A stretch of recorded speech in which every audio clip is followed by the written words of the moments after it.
in case you missed it. It's the top 5 sports talkers of the day. Now, it's time for Dan Barreiro's Top 5 at 5. Brought to you by Gutter Helmet of Minnesota. Never clean your gutters again.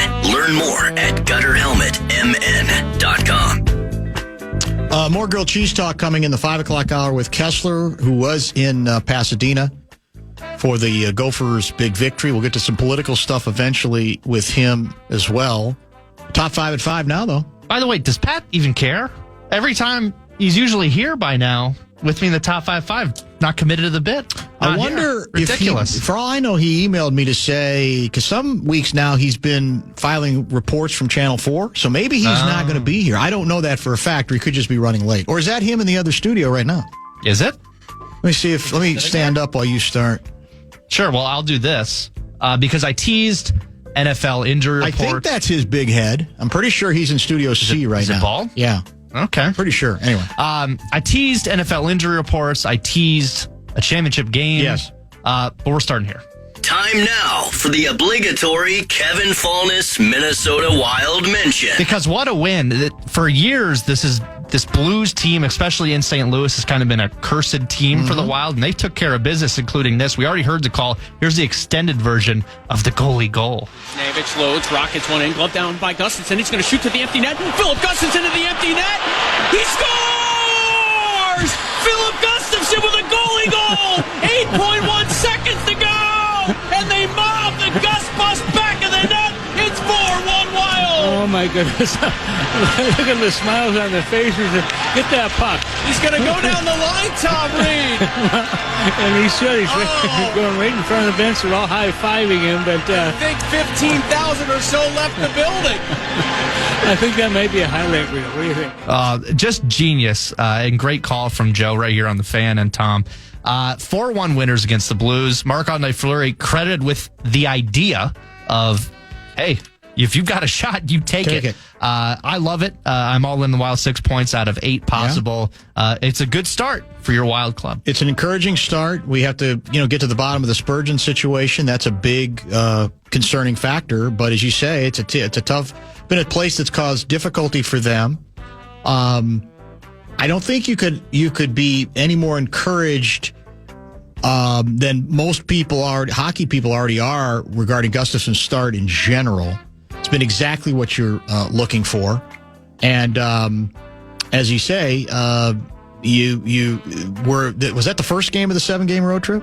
It was, right? No, Winnipeg. No, Winnipeg, that's right. Yes. So, so now there are a couple games into what we all said early was a bit of a concern. You got 2 home games and then 7 in a row on the road. And, that nagging concern about, starting poorly like they did a year ago. And so, early, you could say it could have been better given the circumstances of the games, but a very nice recovery yesterday. And then you had the added curiosity of something that, as you mentioned, on the power play has only happened 2 other times in the history of the National Hockey League, a goalie getting a so-called goalie goal. Yeah, I love seeing him go through the line, them announcing the goal, just little things like that I loved. And also next year, side note, Gustafsson and Wallstedt as a 1-2 punch in nets. Let's play. We don't know. I know you're all high on Wallstedt, but we haven't seen it yet. Let's see it. Well, I'm just saying. He seems to be the heir apparent. Okay. I would like to see it. They obviously want him to be, that's for sure. Yeah, when's he going to be in net? Do we know? Your guess is as good as mine, because I'm waiting.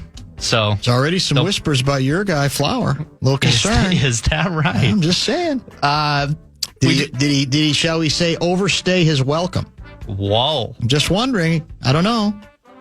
I don't have an answer for you. I guess it's a little early to come to that conclusion. We do have a championship game in town. The Lynx WNBA Finals against the Liberty. Game 3 tonight. Lindsay Whalen talked about it in the 3. Your thoughts going into this game? Pivotal game 3. I think this is very simple, and Cheryl Reeve has stated it, and it sounds like coach speak, but it's obviously true. This game needs to be about the Minnesota Lynx playing professionally in the first half, which they have not done through significant portions of either of the first 2 games, actually even getting into the third period. The idea that you're going to be able to routinely, against another evenly matched team, a very good team, come back from 17-point deficits is preposterous. It's dangerous. And so it's clear that I'll be shocked if the Lynx don't come out and play hard. Now, I'm sure from the New York standpoint, they'll say, all we have to really do is survive the adrenaline rush early, because they are going to come out and try to get up on us. And if by halftime it's a 3 or 4 point game and we sort of survive that initial rush, then we're in good shape to steal one, and all we have to do is steal one of the two at home. So I'm not saying you can win the game in the first half, but I do think you can lose it on the basis of the way they played the first two games, and they cannot fall into that particular trap tonight. And to me, that's really some of that's about defense, but I think a lot of it is good offensive execution, which has been inconsistent in this series for this club. That, I believe, is where it has to start. Their offense, I think, has to be good in the first half. And by the way, the reason that we're out at 6:15 today is because to make way for Lynx basketball, which you'll hear right here on the Fan starting at 6:45, pregame tip at 7. Looking at the Vikings injury report, you would think the bye week's time to get healthy. Well, there's some guys that aren't. Blake Cashman, Caleb Evans, Patrick Jones, Aaron Jones, Harrison Phillips, all did not practice. Aaron Jones listed as a hamstring. Yeah, now it's a hammy. Yeah, so now it's moved down the body. So not the greatest. TJ Hawkinson limited, so that's nice. Dalton Reisner limited. But some concerning names, especially Aaron Jones in particular, that are on that injury report for the Vikes. Well, I mean, we're all watching Jones more than anything else, and Jones is claiming that he first felt the hammy tighten during pregame drills in London. He apparently said that it did loosen up by the start of the game, but then he started feeling it again. That was after that really good catch on the Nick Mullins throw that really wasn't very accurately thrown. That was a 23-yard play. So at that point, the Vikings decided to be very conservative with him as well. I think Seifert still thinks it wouldn't surprise him if he sits through that game, that he gives himself a little extra time. Cam Akers, I assume, will be here and available. I haven't heard that officially. I think he practiced today. He did practice today. That, yeah. He was with the team. I'm not. It is depth, but he's not Aaron Jones at this point in any way, shape, or form. And I still think there might have been better options to add depth that might be a little juicier, a little bit more interesting at this point. But let's face it, that Jones has already become a big part of what this team wants to do, and given the opponent, given the stakes, a chance to sort of get another leg up. Because if you beat the Lions, you're 2 games up on the Lions, right? Yeah. And you already start in the right direction on the tiebreaker with them by winning the first game between them. So I don't think there's any doubt that if Jones, this is one of those deals where I don't know if I'd be too overly cautious. I'd say if the doctors clear him and he says he's ready to go, this is a much better offense with him on the field. And if the Vikings are one-dimensional and it's just can Sam Darnold beat you, that's trouble. I think it is too. I don't know if the coach agrees, because he thinks, well, we'll look at our downfield numbers. His accuracy's been great, but I think that's going to catch up with you almost no matter who is at the quarterback position. Also, immoral to cheer for injuries, especially for someone I love like Aaron Jones. But it did, when you read the terms and conditions, that was part of the rap sheet, unfortunately. So it sucks that it's true. Reared its ugly head. Undeniable. News with my team that dropped yesterday, Braden Narvison, the kicker, gone. In comes Brandon McManus. Who? Brandon McManus. Should I know that name? He kicked for the Jags and a handful of other teams, I believe. So this has become an issue for you guys, hasn't it? Yeah. It's big time, yeah. Ever since Mason Crosby left, it's been an issue. So the rope was not, the leash was not as loose as people may have thought. The rookie kicker gone. The Packers rolling the dice again with another vet. Who do you have this week? We have the Texans at home. Ooh.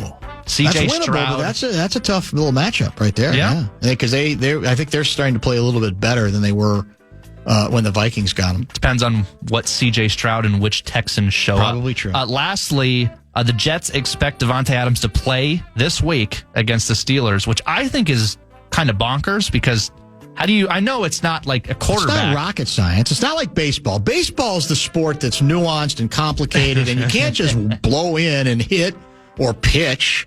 I mean, you gotta take pop quizzes. There's so much intelligence and brain power that's involved in being a baseball player, and playing the game of baseball, that. Yeah, there's a lot of wide receiver, catch the ball. Just go out, run the pattern, catch the ball, right?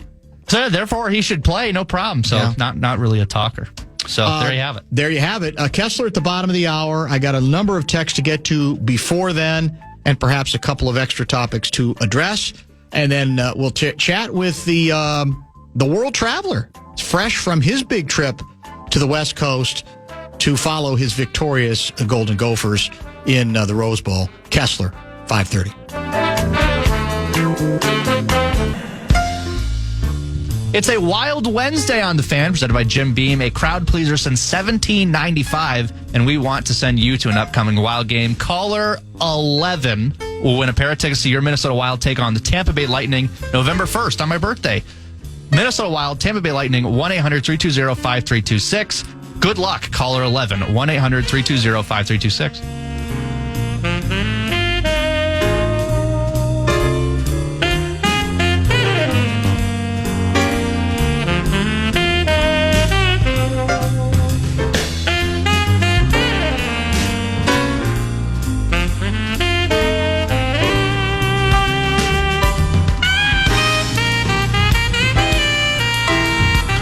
Kesler, bottom of the hour. A couple texts to get to. I've got too many grilled cheese related texts to get to all of them, unfortunately, but I'm going to try to get to a few of those. And then there's an individual out of 763 reacting quite poorly to the top 5 at 5. He writes, Aaron Jones, Jesus, man, you act like we've never won a game without him. We'll be fine. Shut up about the run game. This isn't 1950s football anymore. Yeah, he's good. It's going to suck, but all you talk about is running the ball like it's all we should do. Shut up and start crying that Kamala is going to lose in a landslide. So he did find a way to make it political, and maybe actually we know why he's as resentful and frustrated as he suggests. I don't know what to tell you, man. I texted back. This is as honest as I can be. If you evaluate candidates as stupidly and poorly as you do what we've said about Aaron Jones as a weapon, not just a runner, God help you. Because I can't help you. Can the Vikings win a game or two without Aaron Jones? Yes. Did they think Aaron Jones had value? Yes. Ask them. Is this just about running the ball? I would say to him, it's 2024. Does he know that a running back can take a pass? Can catch a ball? Can do other things within an offense?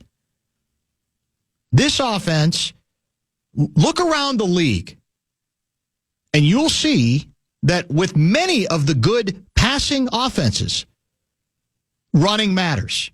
Look at the Kansas City Chiefs a year ago. How really the team was remade by making running a more significant part of what the best quarterback in football does. And tell me that it doesn't matter. Maybe he has that much faith in Sam Darnold. I don't know, but I don't even want to make this another referendum on Sam Darnold is overrated or he's going to come back to the pack.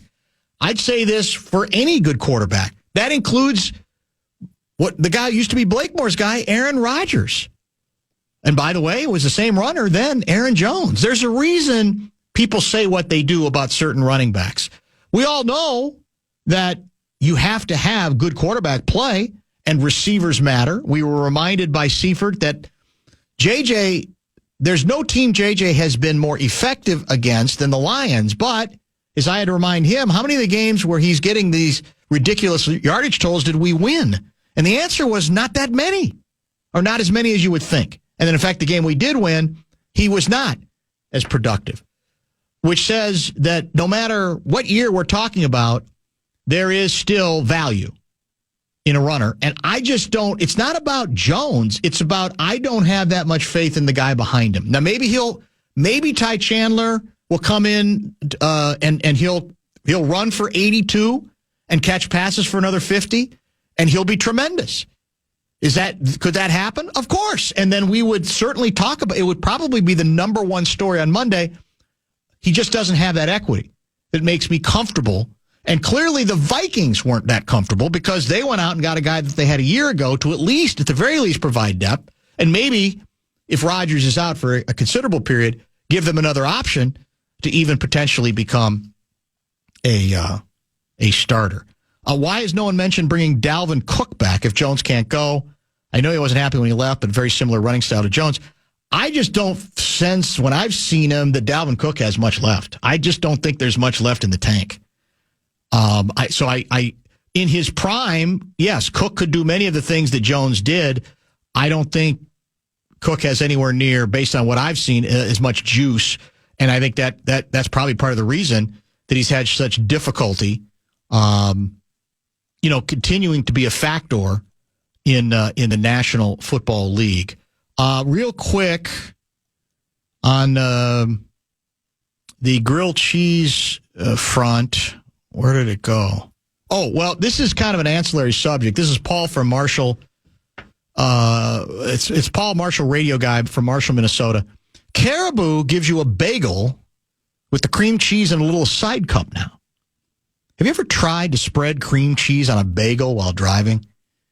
They also have a great everything bagel, but the only flavors they offer anymore are honey, almond, and strawberry, and so they don't even offer a good match to put on it. Garden vegetable and chive and onion, gone. Not grilled cheese related, but come on. So everybody has their own personal pet peeves. This, though, might be my favorite tweet of the day. Let me see if I can get it on the fly here. Hold on. Be patient with me. It's a Seifert tweet. Here it is. So somebody named, his Twitter handle is Fathead. He tweeted this at 4:23. There is more than enough evidence to suggest that researchers are busy creating viruses in labs all over the world. Most of it is funded by U.S. taxpayers. No researchers enjoy following all the safety protocols required. There have been evident leaks, and no one cares. So he tweets that and must have been listening to us talk about the grilled cheese, the plight of the fast food grilled cheese. And so he writes this. As I typed this tweet, the guy on the radio was taking an entire segment to complain Panera Bread has a grilled cheese sandwich that isn't crispy. I am sure that would get more people going than the creation of viruses that could potentially kill millions of people. I have an answer for him, I think. I'm going to go out on a limb and say if what he's suggesting is accurate, and I don't know that it is, that would have greater importance than whether you can go out and get a crisp grilled cheese at a non-grill fast food place. But the dirty little secret is a lot of times we don't talk about issues as serious as the one he offers up because the challenges seem so overwhelming and so daunting. So we go, we can't do anything about that, but maybe we can do something about getting an actually authentically crisp grilled cheese. Well aware that it ain't quite as significant a story, but we might get somewhere with it. We might be able to actually do something about it. These other problems look so overwhelming and so daunting and so intimidating, we just throw up our hand and say, why even bother talking about them? Not maybe the best way to look at it. We'll come back with Kessie, bottom of the hour. Got a lot of things to run by him, including some political items. I believe Vice President Harris was being interviewed by Fox News guy Brett Baer, maybe even as we speak. So we'll talk about that, the state of the campaign, because now it's the stretch run at this point, and so much more with Kessie after a brief pause here in the fan. I wish the American media would take a great look at the views of the people in Congress and find out, are they pro-America or anti-America? Pat Kesler. Because people have got to know whether or not their president's a crook. Well, I'm not a crook. I can't trust Obama. He's an Arab. Pat Kesler. Tear down this wall. I did nothing wrong at the Minneapolis airport. Senator, you're no Jack Kennedy. Pat Kesler. And now, to help Dan break down all the tough questions in politics, it's our own Pat Kesler. Political Wonk. I feel like a supermodel, except like times 10. It's Channel 4's Pat Kesler. with Dan Barreiro on the Fan.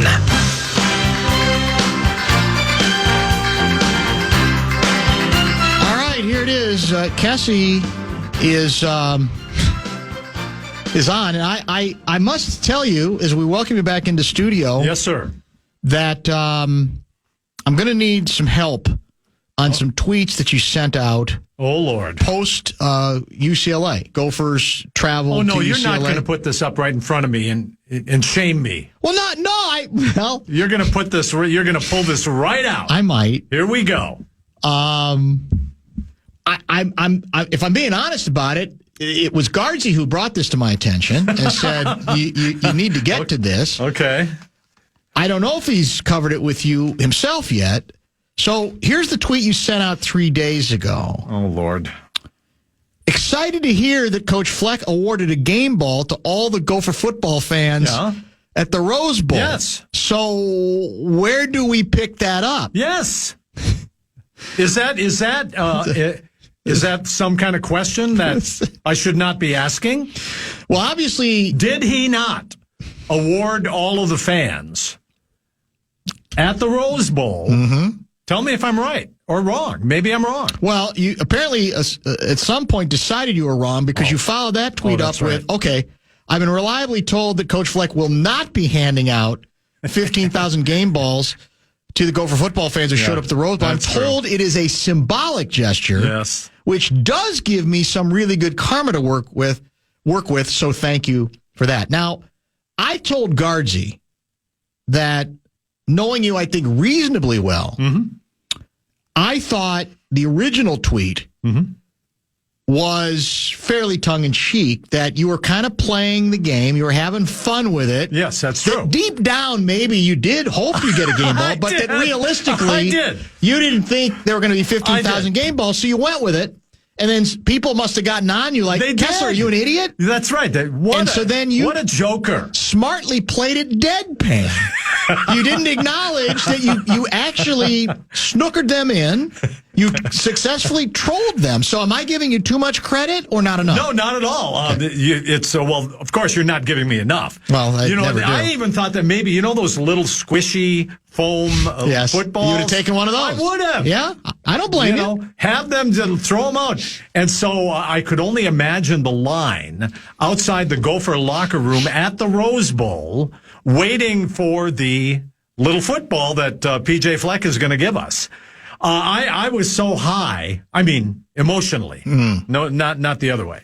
Not Maui Wowie. No, but you could easily do that in Pasadena, no doubt about it. But we were flying high, and then they got on me for talking about karma. Come on, you are such a rube. So it doesn't matter. But here's the thing: like every reporter, you put out the one story, like the good news, bad news story and you get thousands and thousands and thousands of views. But then when you correct yourself, you get like 1,000. And so people still think, and I still think, people still think that I'm waiting for the football. All right. On a related subject, because this is all. But it was awesome. Well, we'll get to that. We'll get to your experience. But what the other story that is related that got my attention, which I think you now know about. Let me see if I scroll down if I can find it. I got to get past Fathead Guy. God, there have been so many idiots. There's so many good ones that have come in here. Yeah, you're an idiot. Well, I'm used to those. You're used to those too, are you not? Yeah, for sure. No doubt about it. No, this one was I guess kind of stuns me. And it was brought to your attention. So apparently Southern Cal has a deal where you can indeed do what you have done once but want to do again, right? Run out with the team, right? This is incredible. In this case, it'll cost you, depending on the game. They got different games, I guess, have different values on them. Anywhere from $1,000 to $450 to $1,800 to run out with the team. You write them a check for that amount or whatever the amount is designated for that game. You run out on the field. But what was funny is there are apparently no rules So in the case of Penn State, UC, and USC, that game at the historic L.A. Coliseum, it was two Penn State fans who were running out on the field in Penn State gear when USC got out on the field. It's the wildest scene I've ever seen. It's brilliant. Yes. And it's absolutely perfect. Now, I think that was brought to my attention, perhaps yours too, by a friend of show, Dan Minnesota. That's correct. On the Twitter sphere, X.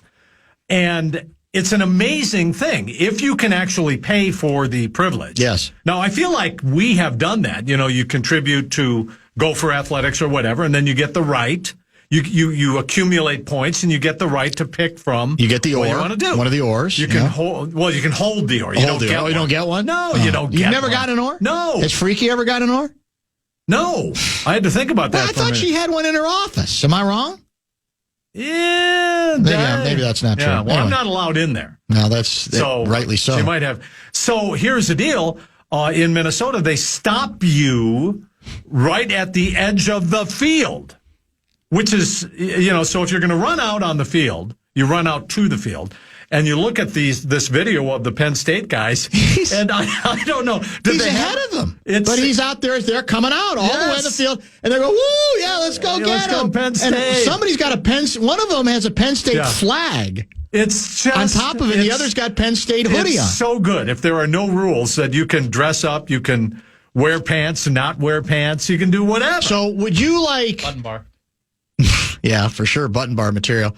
So wait a minute. Let's say, I don't know when, let's just say for the sake of argument, even though they did it this year, the Gophers play in Ann Arbor again next year, and you and Freaky decide to go, and University of Michigan has that same deal.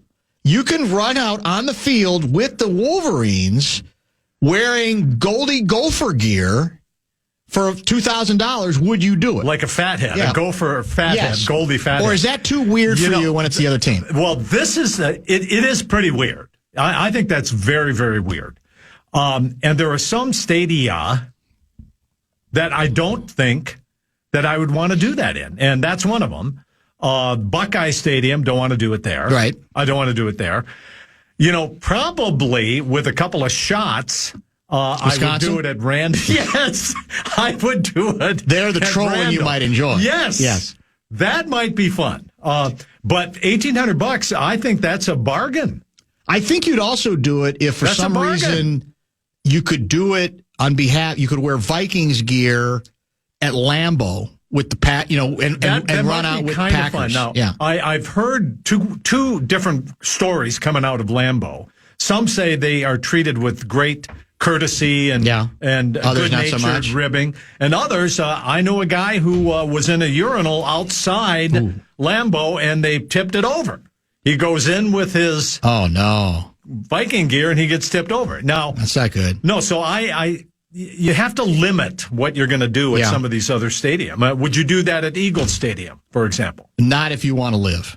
I got to believe that somebody will spot you. You say, okay, it's part of the bit. But there'll be some Eagles fan that would say it's not funny. Right. We're gonna follow this guy out of the stadium, no matter how long it takes us. Or do it right there. You're right. Or do something right there as well. Yeah. So you can't. That would not be one. And the only time I ran out on the field, as I said famously, that I thought I could run all the way out with the team and got stopped. You're still devastated about that, aren't you? I am. And I got stopped by a 7-foot Sasquatch. So. Who had just parachuted in because this is America. Yeah. So, What a rude awakening that was for you. It was. Was Freaky with you for that? Yes. Okay, yeah. How'd she take it? Disappointed that I didn't, that her man didn't do it. But normally, kind of humbling for you. Yeah, it was for sure. What kind of a real man? A real man gets out there. Would have been out. That's out on the field. Yeah, Sasquatch isn't going to stop a real man. No, a real man. Yeah. I mean, it's like I felt like I was being taunted by Trump. Exactly. That's what it feels like. But no, and so it's very difficult. But I can never know how she's going to behave at any certain game. So that's generally how we run. Okay, so you went out. Did you go out Thursday? We went out Thursday. So give me, I want you to be the representative of even more average Golden Gopher fans. You're a celebrity. We know that. Yeah, Freaky that's me. McFreak's a celebrity. Yeah, right. But I want you guys to be the reps of every Gopher fan who went out there, because a bunch did. It seemed to be, it ended well. Fortunately, they did get the victory, and it looked like they weren't going to. But it seemed like everybody was having a good time in this thing. It's an absolutely, of all the stadiums I've covered stuff in, Rose Bowl's got to be top 5. Yeah, never been it's there. just tremendous. Never It's been got there. great history. It's aesthetically beautiful, the whole bit. So how would you describe it? Was it a smashing success in terms of being rewarding for a Gopher Rube, do you think, if you were lucky enough to have the resources to make this field trip? You've got to do it once to see it. There are places you've got to go. There are concerts you have to see, even if you just have to see it because they're legendary. Right, yes. And so you got to do it. You got to go see the Eagles so they can play Hotel California. You got to do it, even if you don't want to. So this is one of these places. You have to go see this place. It's old school. It's traditional. The urinals are on the outside, P.S. I'm just shocked by this. You got to go outside into these concrete. It's like Wrigley Field, That's a good analogy. Where actually, you have you are confronted with the nostalgic scent of urine and beer. That's what it's mixed. Yes. Yes, that's what it's like, and it's really cool. I will tell you that I felt a little sad because there were not a lot of Bruins fans there, not a lot of UCLA fans there. So it kind of affected the experience for me. But we did the walk around, the whole thing, did the whole deal, went up and down to sat in different parts of the stadium, saw the shrubbery around the edge of the field, which I thought was really, really cool. Mm-hmm. But overall, I was nervous for most of the game until the end. But overall, I think it was great to check it off the list, but not impressed because I expected a better, bigger, more rowdy, raucous, celebratory atmosphere. So from UCLA. Well, part of it is obviously the program's down. Their facilities are a mess. That's part of the reason the job is as available as it is. So, which is shocking. And then you have the added issue, as we were talking about with Glenn Mason. UCLA is in Westwood. And I don't know how many miles it is, but the distance, it's 30 miles from Westwood. And by the way, 30 miles in Southern California. That's another. It's an hour at least minimum, drive. Probably more. Yeah. To Pasadena, which doesn't exactly encourage the students to say, hey, we're going to walk over to the arena or walk over to the stadium and see our favorite football team, even if they're not very good. So we're in the car, we were on the way from the airport to the hotel. Yeah. And suddenly, we're there and we're at UCLA. And we've got another hour to go to get to Pasadena and the Rose Bowl. So these young people, these you students, had a driver, didn't you? Of course. Yeah, I figured. Well, I'm not going to drive that. Yeah, Are you kidding me? No, I wouldn't. It was one of these deals where they hold up your name the first time you ever. Love that, don't you? I've never done it. Yeah. I took a picture. I said, can I take a picture? Sure. And the guy's like, what? What are you? What are you, Rube from Minnesota? I took a picture of the dude. So it's... I heard, and this may be apocryphal, absolutely may not be true, but I heard they have each bus, that they do bus students there, each bus has a keg. Is that possible? That is an interesting rumor. If I was that age, I would say, I'm in. Is that legal? I don't know. Yeah. I don't know. UCLA fans, let us know if that's true. But yeah, so it's 30 miles, not a good atmosphere. It's even a worse atmosphere than the Metrodome used to be. For the Gophers there. So it was... Which is too bad given how storied a stadium That's what I wanted. Yeah. That's the experience I wanted. Now, on the other hand, the Gopher fans, there had to be 15,000 there. There had to be. And you're surrounded with the sea of maroon and gold, and it was awesome. It was like being in a joyful celebration in the Sky U lot. Yeah. That's what it was like. It was very, very cool. They traveled well. Played not that well to start with, but ended up with a thriller. So rumors continue to persist that the halftime speech was rather forceful.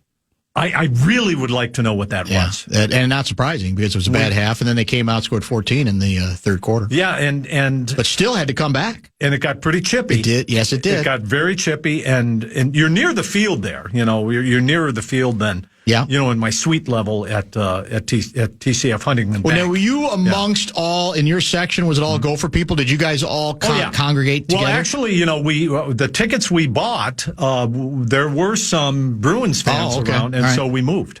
You moved out of them, out of the area. Of course. We're not going to sit there. Did you hear Whalen with me earlier today? Lindsey Whalen did not attended Game 1 of the WNBA Finals, which continue tonight on the Fan. Game 3. I want to hear what you said. Target Center. Yeah. So this was the mythic. They're down. They make history. Incredible. They're down 15 with 5 minutes to go. They come back and win the game in OT. Yes. And towards the end, I said, "So you're in the stands." I said, "So did they get a little chippy, a little hostile?" And she said, "Oh yeah." She said, "It's the chippiest situation as a non-player I've ever been in. I'm yelling at people. They're yelling at me, 'Sit down!'" And she said, as the game wraps up, the final horn sounds, she turns around to the people who've been on her ass, and she says, "That's what 4 championships sound like." Mic drop and leaves. How good is that? Whalen. As a fan, the Rube fan. Yeah. Oh, that's so perfect. That's really, really good. Yeah. And did they know who she was? Well, she said some of them she thought did, some not so much. So she wasn't wearing the jersey. I don't know if she wasn't wearing her Whalen jersey. Apparently not, but she said, yeah. No, her Hall of Fame jersey. She admitted. She said, yeah, okay, I might have thrown, I might have gotten some of it started Olympics jersey. Yeah. I mean, come on. That's it, exactly. Oh, that is so good. That is so good. Got some breaking sports news for you. Oh, Lord. Here we go. White Sox chairman Jerry Reinsdorf is open to selling the White Sox. No. And is in a discussion with a group led by former Major League pitcher Dave Stewart to do just that, according to The Athletic. To which I said the obvious, it's spreading.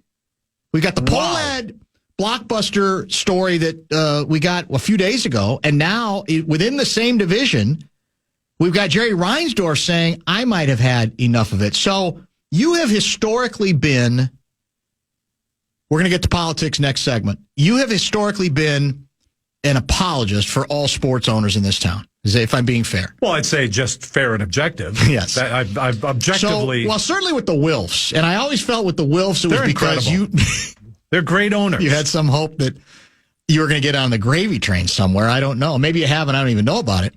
But where are you? So which camp? Because this has become another polarizing issue. The ball guys are basically saying the Pohlads are getting too much abuse. People like me, Johnny Athletic, Aaron Gleeman, a number of others are saying, it's time, man. You can run it the way you have. You have every right to do it that way. But as long as you do it that way, it's never going to change here. Let's see if somebody else might, with a bunch of money, say for at least 5 years. I don't care what all the numbers say. Screw it. I've got 1 million good businesses. I'm in here to try to do something different. So let's see if there might be somebody else like that out there. So where are you on this issue? Why do you buy a sports franchise if you don't want to win? That's the question. If you're a sports team owner, like the Pohlads, and I honor them for what they did, if you're a sports team owner like the Pohlads, you got to have short memory and thick skin. And this is not about buying a business. You're buying a legacy. You're buying an iconic state institution. So your standards of ownership are higher than if you own a franchise liquor store. Right, a business with no public component. Right. Yes.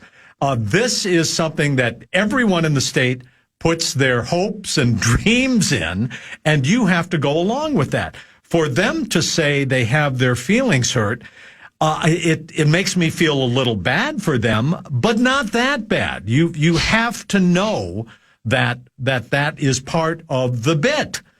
And for them to put their is it the grandchild, Joe, out there? Yeah, I think that's right. I can't remember which relative. I'm sure he's a Brilliant competent man. businessman. Oh, no doubt. You know, he's a pole lad. He's got to be. Well, he's got access. He's learned the business. You know. No, we don't know. He's got to know this. Yeah. But when this happened, like others, I was scratching my head, wondering why you have a window to the playoffs and then cut your payroll by $30 million. Well, again, you can do it, but then you can't be stunned, depressed, my feelings angry are hurt. that my feelings are hurt that people noticed. My fans noticed. My fifis. Oh my God. You got me in the fifis. Whole thing's bizarre. All right, look, here's what we have to do. So, Let's. and so Reinsdorf, I mean, by the way, that's interesting. It's within the division. Where does Dave Stewart get that kind of money? Well, my guess is he's got some partners. Yeah, he might be the front person. It's a fascinating name to get in this thing. It's a great baseball name. Absolutely. It's just it just piqued my interest. You say, well, there might be two teams in this division. Yeah. Suddenly, because for White Sox fans, they want Reinsdorf gone even more. And the feeling was he's the kind of guy who's never going to sell. He's just never going to do it. And so this was quite eye-opening if the report is accurate. It's really something. All right, let's do this. Let's pause. We're down. We're in the stretch run now on the election. It is now literally, what's the date? It's October 16. What's election day? November 5. November 5. I think it's Larry Fisher's birthday the next day, by the way. You might mark that in your calendar. In any case, let's get to some politics with Kessie. It's our final segment today. We've got Vikings programming taking over at 6:15, and then it is indeed on the flagship, Minnesota Lynx basketball, game number 3, WNBA final. Find our street team outside of U.S. Bank Stadium this Sunday before the Vikings take on the Lions. Ask about how you can enter to win great prizes from our friends at Shields, including Vikings versus Packers tickets, $100 gift card to Shields. Full details, KFAN.com, keyword calendar. It's the Bumper to Bumper show wrap. Good stuff from Lindsay Whalen, as I mentioned with Kesler last segment. She joined about 3:30, including, she presented at the Hall of Fame induction ceremonies in Springfield, Simone Augustus, who apparently had a fascinating speech that started with her singing and then her reciting poetry of her own making, and then into a speech as well, which I have to go back and listen to because a lot of people have told me it was pretty good, and I did miss it. All right, stretch run here. What do we need? What are the smart political wonks, and you as well? That was good. What are they paying attention to now? Real good. What are they filtering out as meaningless noise? And what are they saying? This is the stuff we should be paying attention to now that we're basically down to 2 weeks, correct? Yeah, we are. 20 days left until the election. Well, that's, getting right down to it, in which we're at a point where Kamala Harris is going to focus on women and abortion rights, and Donald Trump is focusing on men and immigration and those things. Those are what the two camps, the only place where you can really make up some ground. Virtually every poll is showing that the race is tied, and it is so closely tied. Upticking a couple of days for Kamala Harris. Next couple of days, it upticks just a little bit for Donald Trump. And interestingly to me, I see that they are doing podcasts now, which is apparently where you're reaching some of these undecided voters. That don't always show up in the polls, correct? Exactly. Yeah. So Donald Trump is doing some podcasts of people that I've never heard of, actually, but apparently have tremendous reach. Kamala Harris did Charlemagne the God yesterday. She is negotiating to be on Joe Rogan, which would be huge. Joe Rogan has ridiculously big following. 60-70% are males and you could turn a couple of votes here and there, but that's what it is. And she was on today on Fox, correct, with Brett Baer? She was on Fox. Interesting, where Donald Trump is now turning down interviews or more to the point, canceling interviews that he's already agreed to because, among other things, he wants an apology, doesn't want to be fact-checked, all of that. So she's doing Fox News. She did with Brett Baer during the last hour, so I can't wait to watch that and see what's in there.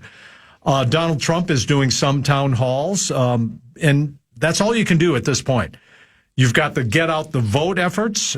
Democrats have a lot more money than Republicans, but Republicans appear to be more motivated than Democrats. So it's going to be right down to the wire. And I don't know what's going to happen if Trump wins. Yeah. Don't know what's going to happen in this country if Kamala Harris wins. So it's going to be something to watch next 3 weeks. So, there's so many theories already being advanced anticipating a loss either way. And one of the ones I've read that I wanted to run by you that fascinated me, and I don't remember who was saying it, allegedly, this may have been a Politico story, but that insiders are now concerned. What they've seen is post-convention, I think most of the polls had Harris with like about a 5-point lead. Yeah, absolutely. And that's what has evaporated to where it's basically even. Although I still have some. Who's the famous poll guy who some people love, some people can't stand? Oh, Nate Silver? Nate Silver. Yeah, Silver, I think his last one has Harris ahead, interestingly, in terms of electoral votes and in position still to win narrowly. But one of the laments already is Dems are lamenting that her campaign is now reverting to too much of the Hillary Clinton campaign approach from, 2016? 16, yeah. Uh-huh. And that the Democrats are going to pay. And the theory was she's turning off progressives by going with what in the end is now becoming a fairly mainstreamy, traditional power broker, Democratic approach. Do you buy any of that? I would say to people who are clutching their pearls and falling on the fainting couch to buck up. I mean, come on. I don't care if you're a Republican or Democrat. This is the home stretch. The only thing that matters is winning. That's the only thing that matters. Offending Especially people now, doesn't matter. Whether you're Trump or Kamala Harris, you got to go after the voters that you don't have yet. And all the way back to Richard Nixon, where you run toward the middle, you start on the right, run toward the middle. Kamala Harris starting on the left, running to the middle. This is very common. So, don't get your undies in a bunch over all of this. It's just not worth it. And they're going to do this. That's how you win elections. If you think you're not true to your values or whatever that is, and you lose, it doesn't matter. All that matters is winning, and that's what each of them is trying to do right now. So you're anticipating a literally photo kind of a finish, right? I am. Yeah. I am. And I think it's either one of theirs to win or to lose. I think it's a coin flip, and depending how the last few days go, just turning votes in these states like Wisconsin, Michigan, Pennsylvania, Arizona, Nevada, those states, Georgia, those are the states you are going to win by, 40, 45,000 total. It's going to be crazy. It is. I heard someone say a couple of days ago that in the Mets games or the Yankees games, there are going to be more people in those stadiums. In each of those stadiums, 45,000 people then are going to determine the election in the United States. Think about it. Think about that. So you got 45,000 people spread out across 7 states, and they have to decide. They haven't made up their minds yet. Who hasn't made up their minds? That is surprising to me. But I'm plugged into this a little bit, and I obsess over this. So who hasn't made up their minds? Who are those kind of people? Are they making up their minds between Trump and Harris, or are they making up their minds? I don't want anything to do with it. I don't know if I'm going to vote. That's the question. Well, I don't want this to go to your head. But text 612 guy writes, I have a mild at best interest in politics, but Kesler's my favorite weekly guest. Mason, your face. Thank you. Is a close second. So I win. So you kind of win, I guess. Basically. Thank you for that. That's what it amounts to. Here's the other one. I'm not sure if this is quite as complimentary. This is from 952 guy. Dang. Oh my gosh, Dan, is your broadcast signal working correctly? That same uncomfortable suction sound that would occur when Kesler would talk about the poll ads is now audible when Kesler mentions the WILFs. Now, I don't remember you necessarily going suction sound on the bit with the poll ads. Not the poll ads, but Wolf's. The WILFs, there's no question. Guilty as charged. Yeah, you don't even deny it. No. You don't even run from it. What are they? 5-0. Enough said. You're excited. Are you taking a road trip? You going to the Rams game? Going back to L.A. for the Rams game on Thursday night? I will be taking a road trip in a few weeks, yep. Nashville, baby. 20 days? Here we go. Is that what it is? Yeah, 20 days to the election, and then sayonara, batten suckers. Down the hatches. Thanks for coming in, my friend. Good to see you once again. Music now, because we got Vikings programming, followed by your Minnesota Lynx leader right here on the Fan. Lynx Game 3, pivotal Game 3, WNBA Finals. All of the action tonight right here on the Fan. Blakemore and I are back tomorrow at 3 o'clock right here on the Fan.